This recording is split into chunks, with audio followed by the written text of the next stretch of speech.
Salmo capítulo 101. ¿Ya lo tenemos? Amén. Bien, antes de ir al texto, quiero hacer una pequeña introducción a este salmo. Este himno muestra la determinación de un rey de tener un reinado justo y sujeto a la voluntad de Dios. Se cree que era un conjunto de votos e ideales pronunciados por el rey en el acto de su coronación. En este salmo David, porque sabemos por el título y allí aparece Salmo de David, en este Salmo de David se declara cómo intentó regular su casa y gobernar con integridad y justicia, para detener la maldad y estimular la piedad. Además, el Salmo presenta un desafío para cualquier gobernante hoy. Es un gran reto para cualquier gobernante de la actualidad, para cualquier líder, bien sea civil o eclesial, o para cualquier jefe del hogar. Este Salmo es un gran reto. A todos los que tienen algún poder, sea mucho o sea poco, se enseña a usarlo para temor de los malhechores y reprensión de los malvados. Tal vez David escribió este salmo al comienzo de su reinado, cuando estableció las normas que quería seguir. Él sabía que si quería andar rectamente, necesitaba la ayuda de Dios. Y lo mismo es para nosotros. Si queremos vivir rectamente, si queremos andar en integridad, necesitamos la ayuda de Dios. Entonces, en este salmo nos invitará a evitar mirar la maldad y la injusticia, asociarnos con personas malvadas o perversas, a tener compañerismo y comunión con los que aman la palabra de Dios y alejarnos de los difamadores, de los chismosos, de los calumniadores y de los que enredan a otros. Igualmente también a alejarnos de la gente altiva, soberbia, orgullosa y vanagloriosa. Debemos permitir que la palabra de Dios nos enseñe a vivir en integridad y en rectitud. Todas estas normas éticas que vemos aquí, el rey David se las impuso a sí mismo y a su administración, con el firme propósito de lograr un gobierno de justicia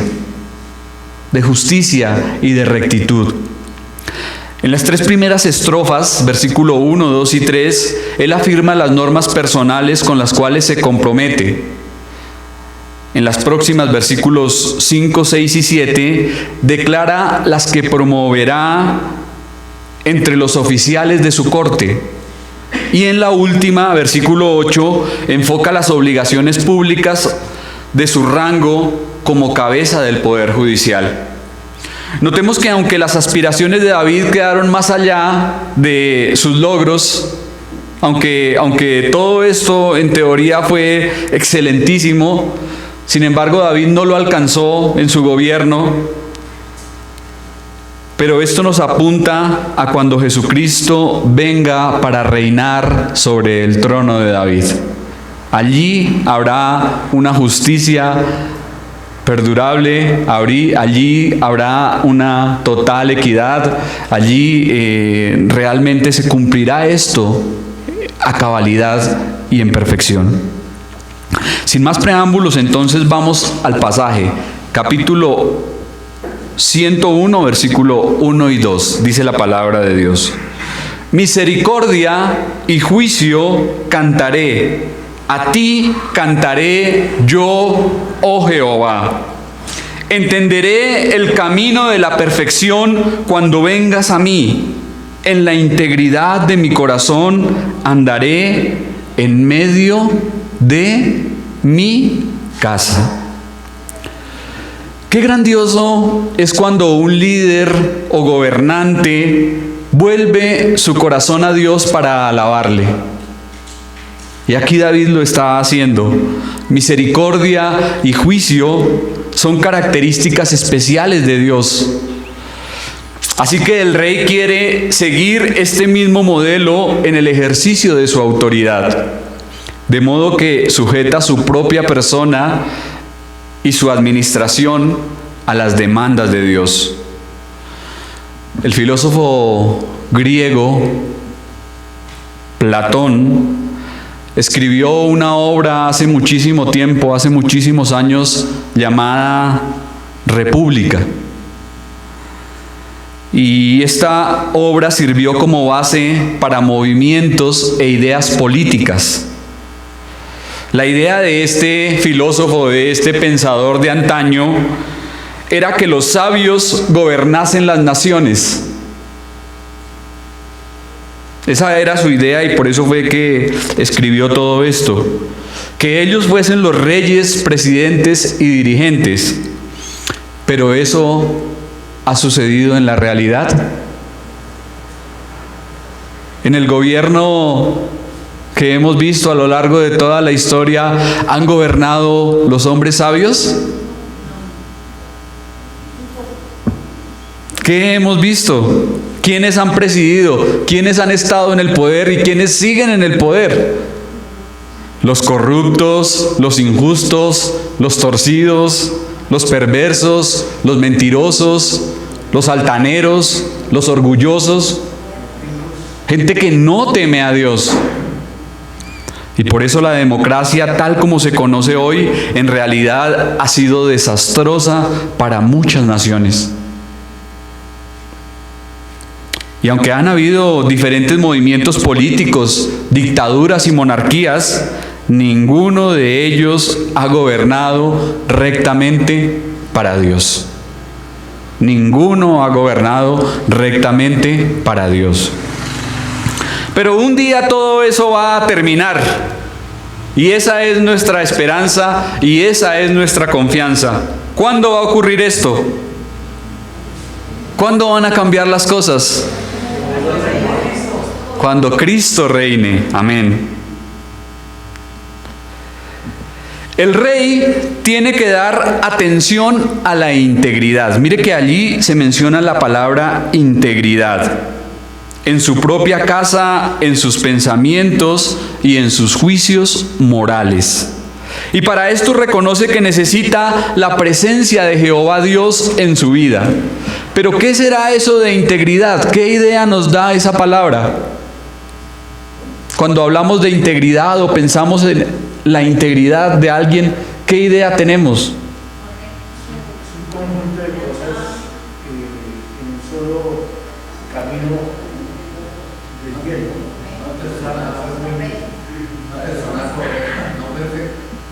Correcta. Tengo aquí, encontré en el diccionario y encontré algunos sinónimos. Habla de honradez, honestidad y respeto por los demás. También habla de responsabilidad, control emocional y respeto por sí mismo. Puntualidad, lealtad, pulcritud y disciplina. Tremendo, ¿no? ¿Cómo se puede ampliar un concepto?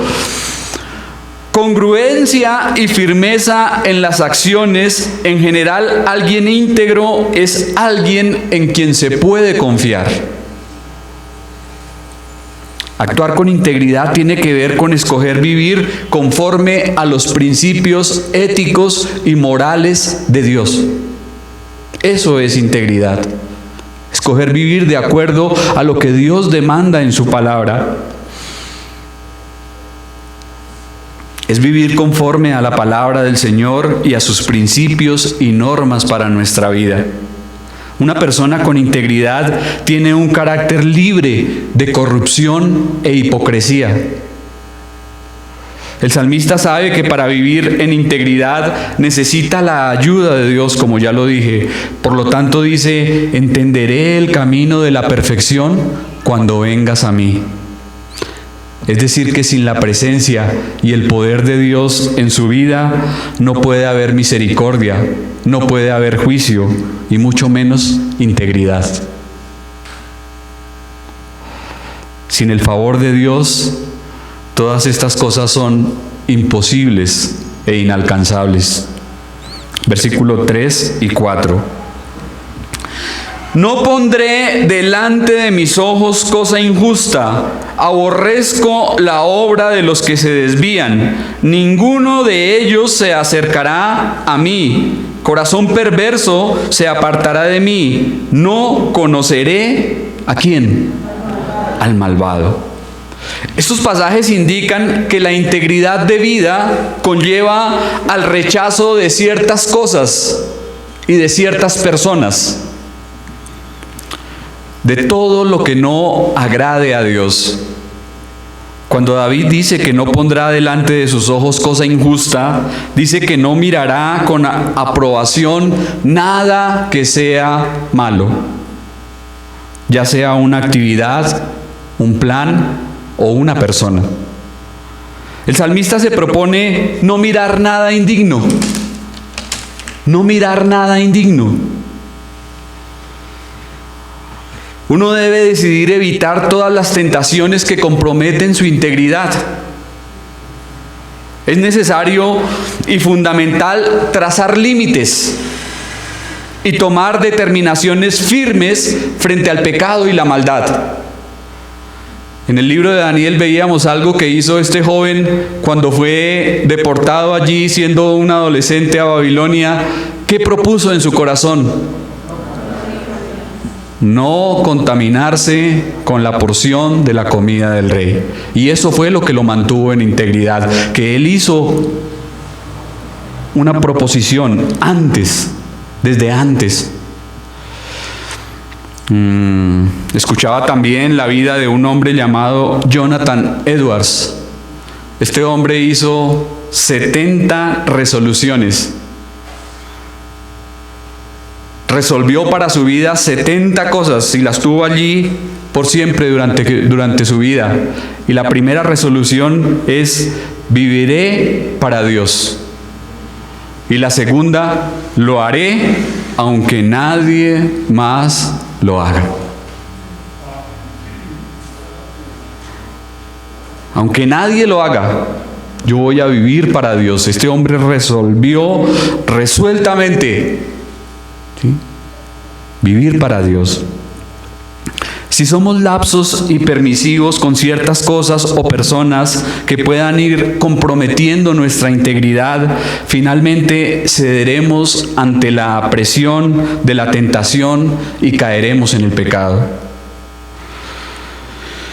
En cuanto a la obra de los que se desvían, es decir, de los apóstatas, el autor del Salmo dice que la aborrece, determinando quedarse y guardarse de toda clase de contaminación, de modo que los que se apartan de la verdad y de la justicia no tendrían ningún tipo de comunión con él.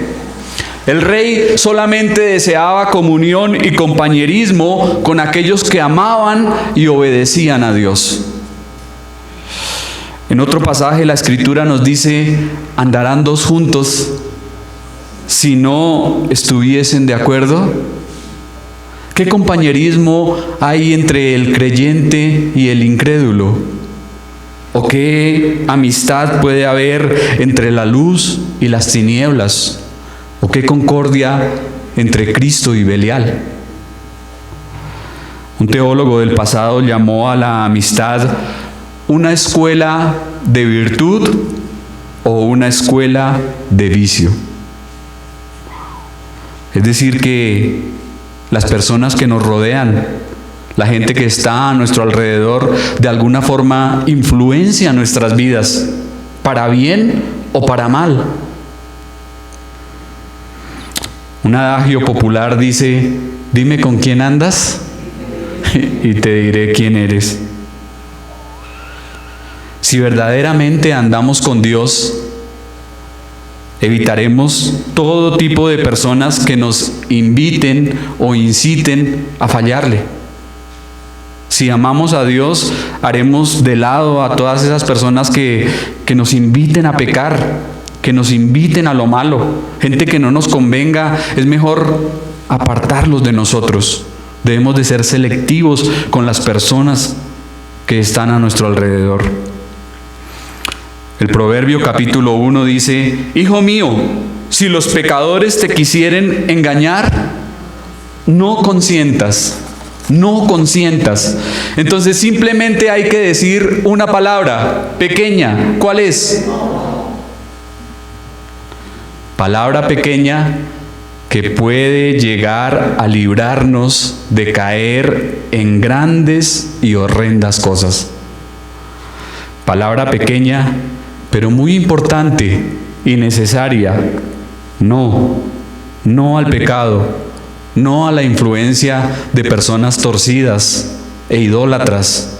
No a aquellos que nos invitan a apartarnos de Dios. No esperemos a que la tentación nos aceche para tomar decisiones. Si usted espera a que la tentación venga para decidir, ¿qué va a ocurrir? Va a caer. Lo va a sorprender y va a caer. Entonces, generalmente la caída pública va precedida de la caída secreta. Muchas veces decimos, fulano de tal cayó en pecado, el hermano cayó en pecado, pero en realidad ya había caído. Sí, eso no es que cayó así repentinamente y pecó y le falló a Dios, no, ya había caído, porque tal vez hacía tiempo estaba consintiendo ciertas cosas, descuidando su vida espiritual y dando pequeños pasos progresivos hacia la caída. Nos empezamos apartando. Ay, hoy tengo pereza, hoy no voy a la oración. Ay, pero ¿para qué si ya oré? Ay, pero el domingo me llega la visita, tampoco puedo ir al servicio. Y empezamos a alejarnos de la congregación, de donde nos estimulamos al amor, al compañerismo y a las buenas obras, y empezamos a enfriarnos. Y empezamos de pronto a dar pasos hacia atrás progresivamente, a meternos con ciertas personas que no debemos, y esas personas van influyendo en nuestras vidas, y cuando nos demos cuenta estamos haciendo cosas que nunca imaginamos llegar a hacer. Porque el pecado entra suavemente, sutilmente, pero una vez está en nuestras vidas es un tirano que nos esclaviza y nos domina. Entonces, mis hermanos, debemos de tomar decisiones, resoluciones importantes. No debo andar con ciertas personas que afecten mi vida espiritual, que pongan en riesgo mi integridad y mi comunión con Dios. Qué importante es considerar el círculo de personas que nos rodean. Debemos ser selectivos y cuidadosos para no permitir que los perversos nos influencien. Ellos deben de convertirse a nosotros y no nosotros a ellos. Notemos que nuestro Señor anduvo con pecadores. ¿Recuerdan que en cierta ocasión a nuestro Señor le acusaron de andar con publicanos, con personas de mala clase? ¿Sí? Pero ¿por qué el Señor andaba con este tipo de personas? ¿Para qué? Exactamente, para salvarles. El Hijo del Hombre vino a buscar y a salvar lo que se había perdido. El Señor los estaba atrayendo a Él y no estaba compartiendo lo que ellos hacían de ninguna forma. Así que, mi hermano, si su consejero o confidente no es un creyente, esos consejos no le sirven para nada. El que anda con sabios, dice la palabra, sabio será, pero el que anda con necios será quebrantado. ¿Con qué clase de personas está usted andando? ¿Qué consejos está recibiendo? ¿Prefiere acompañarse de sus hermanos en la fe o prefiere a la gente del mundo? Si se siente más cómodo con inconversos que con cristianos, tal vez hay un problema en su vida. Miremos versículos 5 y 6.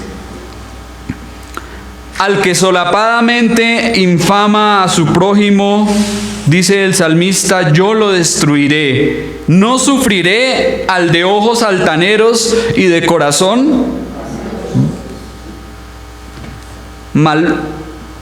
no sufriré al de ojos altaneros y de corazón vanidoso. Mis ojos pondré en los fieles de la tierra para que estén conmigo. El que anda en el camino de la perfección, éste me servirá. En estos pasajes se explica la necesidad de escoger bien a las personas y rechazar a los que puedan traer corrupción o injusticia. De manera que el líder no baja la guardia contra la difamación, el chismorreo, el descrédito, la calumnia, la murmuración y la deshonra. Los calumniadores y chismosos contra sus semejantes, dice aquí que serán cortados, es decir, que serán excluidos de cualquier posición de gobierno y silenciados. ¿Cuánto daño traen a la familia, a la sociedad y aún la iglesia personas calumniadoras que no ponen freno a sus bocas? Hay muchas personas que aman el murmurar, el hablar de otros, sembrar cizaña, causar división y discordia entre los hermanos. Y esa clase de personas realmente hacen mucho mal. Pueden llegar a dividir una iglesia, pueden hacer separar un hogar, una familia. Son personas realmente peligrosas, ya que pueden formar una tormenta de un vaso de agua. Pueden aumentar y acomodar los hechos de la realidad para traer división y enemistad. En pocas palabras, lo que David está decidiendo aquí es silenciar a los bocones de su reino, ponerles freno, callarlos. Veamos además que juntamente con los chismosos se menciona a los ojos altaneros y a los de corazón vanidoso. Es decir, que él no quiere en su equipo de trabajo personas soberbias, arrogantes, altivas, orgullosas. Eso no conviene, porque la gente presuntuosa, engreída, petulante y fanfarrona puede también llegar a ocasionar problemas. Una persona altiva no se deja corregir, no se deja decir nada. No, pero ¿qué me va a venir a decir a mí si no es que yo me las sé todas? ¿Sí? Entonces también es un problema. También es un problema. Alguien que no tenga la humildad suficiente para dejarse corregir es un problema en cualquier parte. Por eso debemos de ser nosotros como cristianos enseñables, corregibles, mansos como nuestro Señor. Si a nosotros nos dicen, mi hermano, usted se equivocó en esto, y lo hacen para edificarnos, para que aprendamos, qué bueno, muchas gracias. No había notado mis propias faltas, pero si usted me las expone y me las hace ver, le agradezco.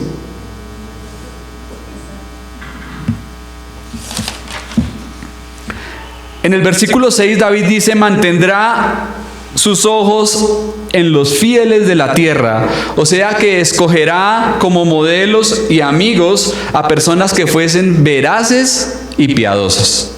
No iba a soportar chismosos, no iba a soportar gente murmuradora, ni nada de esa clase. Nuestros amigos y socios tienen una profunda influencia en nuestra vida, de manera que usted debe asegurarse de acompañarse con los que son fieles a Dios y a su palabra. Notemos que dice el texto, el texto no dice el perfecto me servirá, sino que dice el que anda en camino de perfección. Este me servirá. ¿Será que hay una diferencia entre andar el camino de la perfección y ser perfecto? Claro. La perfección es un camino que debe transitarse continuamente hasta alcanzar madurez y plenitud. Es algo que se encuentra en Cristo, nuestro camino, quien cada día nos va formando en el crecimiento de su semejanza para que seamos como Él. Ser perfectos es tener la estatura de Cristo, la estatura de nuestro Señor. Ahora, tal vez perfecto no hay ninguno. Todos tenemos errores, todos tenemos fallas, humanamente hablando, pero estamos en el camino de la perfección. Vamos en el camino de la perfección. Estamos siendo formados para llegar al nivel de nuestro Dios. Señor.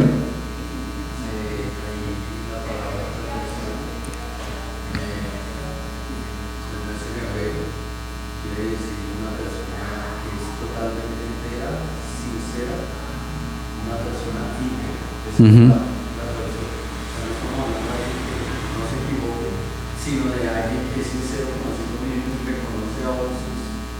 Sus faltas. Gracias, mi hermano. Gracias. Bien, y terminamos con el versículo 7 y 8. No habitará dentro de mi casa el que hace fraude, el que habla mentiras, no se afirmará delante de mis ojos. De mañana destruiré a todos los impíos de la tierra, para exterminar de la ciudad de Jehová a todos los que hagan iniquidad. De nuevo, el salmista habla de cuidarse de ciertos peligros. Se debe cuidar de las influencias que entran en la familia, especialmente de las personas deshonestas, fraudulentas y mentirosas. Es decir, que en la casa de David no había lugar para charlatanes ni engañadores. ¿Cuántos males se podrían evitar si en las familias, en los hogares, se cerrara la puerta a cierto tipo de personas que no convienen?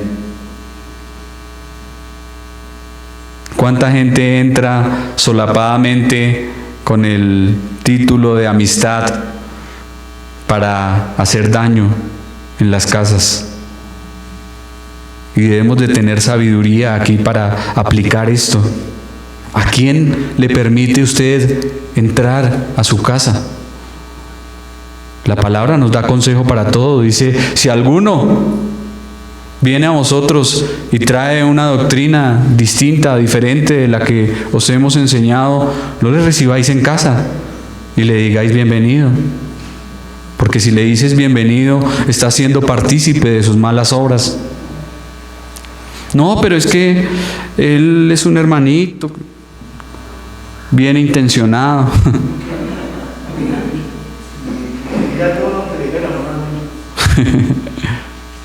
Sí. ¿A quién le permite usted entrar a su casa? ¿Qué personas está entrando a su hogar, en su vida? Importante. David dice aquí, no habitará dentro de mi casa el que hace fraude.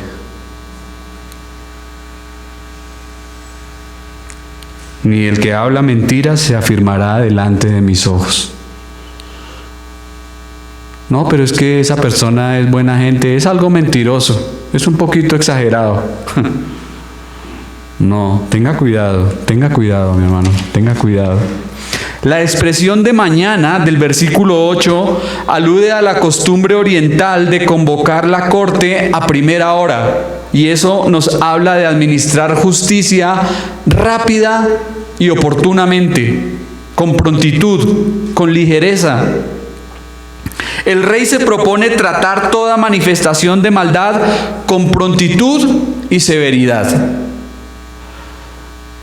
¿Y cómo deberíamos nosotros actuar frente a la maldad y a la injusticia? De la misma forma, con rapidez, con prontitud, ¿sí? Si Si vemos algo malo, si percibimos algo malo, no debemos consentirlo, no debemos acariciarlo, no debemos permitir que nos vaya a hacer un daño mayor. Tenemos que tratarlo de la forma más rápida y más correcta. Toda clase de maldad debe ser desarraigada de la tierra y todos los inicuos e impíos expulsados de Jerusalén, la ciudad de Dios. Lo que David iba a hacer era limpiar esa ciudad, hacer una limpieza. Y está diciendo obviamente que va a depurar aquella ciudad. Y esto nos recuerda algo muy hermoso que nos dice la palabra en Apocalipsis capítulo 21, refiriéndose a la Nueva Jerusalén. Allí Juan nos dice: no entrará en ella ninguna cosa inmunda. En la Nueva Jerusalén, dice el apóstol Juan, no entrará cosa inmunda o que haga abominación y mentira. Solamente los que están inscritos en el libro de la vida del Cordero. Solamente ellos estarán allí. Dios no va a permitir que nada inmundo, que nada impío llegue a esa ciudad que va a ser establecida en la tierra. Esa ciudad celestial que desciende del cielo, construida y diseñada por Dios. Él no permitirá que nada inmundo entre allí. Entonces, claramente, mis hermanos, las enseñanzas de este precioso salmo son un gran desafío para nosotros, para vivir para Dios. ¿Y cómo debemos vivir para Dios? Encontré aquí algunas palabras relacionadas con lo que hemos venido observando a lo largo de este estudio.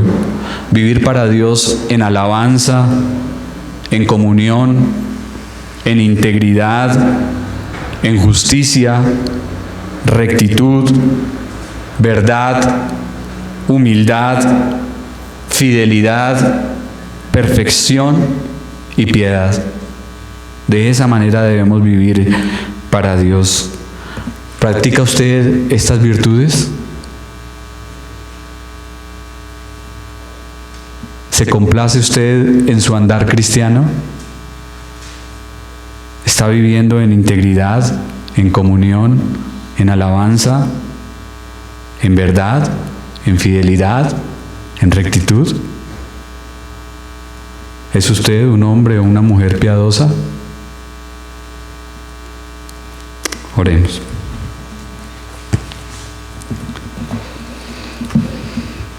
Bendito Dios, te damos gracias, Señor, por esta tu palabra, porque ella, Señor, es lámpara a nuestros pies y lumbrera a nuestro camino.